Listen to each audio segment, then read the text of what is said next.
My name is FITRAH binti with a matric card number 2021X09072. And as for introduction, as we all know that capital structure actually shows how a company finance its overall operation and growth. So Sapura Energy Berhad is actually facing a bankruptcy. This all started in 2015 to 2018 when the oil prices fell down. As for the first answer for the first question, Sapura Energy is a merged company. It is actually a conglomerate acquisition which Sapura was involved in telecommunication industry, and after the merge, Sapura Energy specifically involved in oil and gas sector. Hi, Assalamualaikum warahmatullahi wabarakatuh. My name is Muhammad AIMAN bin RUSLAN.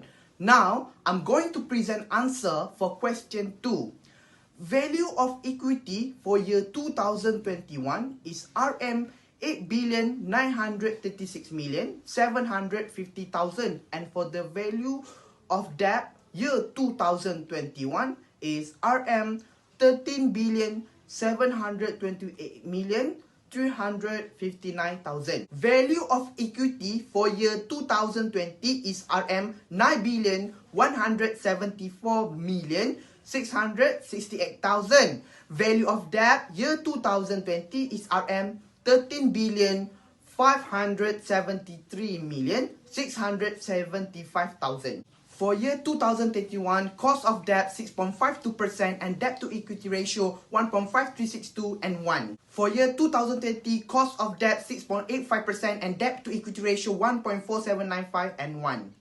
For year 2021, return on equity is negative 0.3065 and weighted average cost of capital is negative 0.09084. Assalamualaikum warahmatullahi wabarakatuh, and hi sir, my name is ZAKWAN. I will present to you the answer for the year 2020 of return of equity, which is negative 0.5021 and weighted average cost of capital by negative 0.1714. The next slide for year 2021, based on the report, the amount of net working capital is negative 2,289,000,429,000 ringgit, and the earning per share is loss of 1.01. For the year 2020, we will get the amount of net working capital by negative 2,346,180,000 ringgit. For the earning per share also get loss of 28.60. The other slide for year 2021, referring to report, I will present the market share price of 0.115 ringgit and market capitalization by 1,837,594,200 ringgit. The last slide for question 2 shows for the year 2020, the market share price is 0.245 ringgit and market capitalization is 3,914,874,600 ringgit. My name is HIDAYATUL SHAFIQAH binti YUNUS.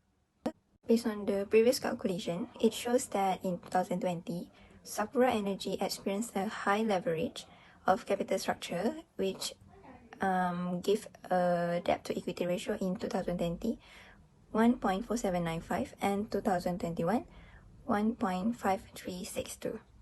We choose the interest rate for 2020 at 6.85%, while for 2021 we assume at the highest rate, which is 6.52%.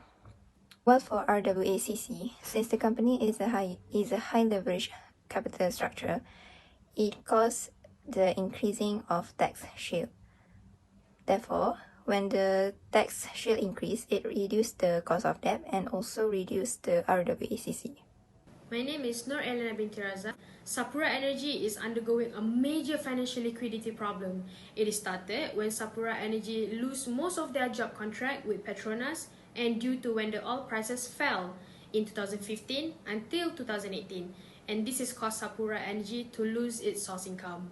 However, in 2019, the oil prices start to rise again, but Sapura Energy still failed to increase its working capital because it was rejected by the local bank. Since there is no working capital, Sapura Energy is unable to pay vendors and deliver existing contracts to generate income. Following the oil and gas prices meltdown, COVID-19 has greatly impacted SE financial problems. Like every other company, SE had to make radical adjustments according to the industry's standard operating procedure. SE had incurred additional costs due to the pandemic, such as mobilization costs and supplementary expenses due to the delay of the supply chain.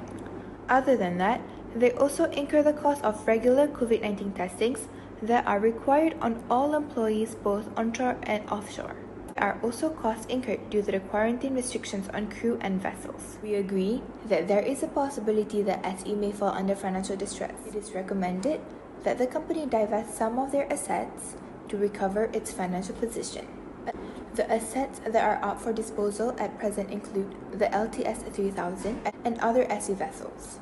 SE needs to dispose of this asset at a good value to their potential buyers.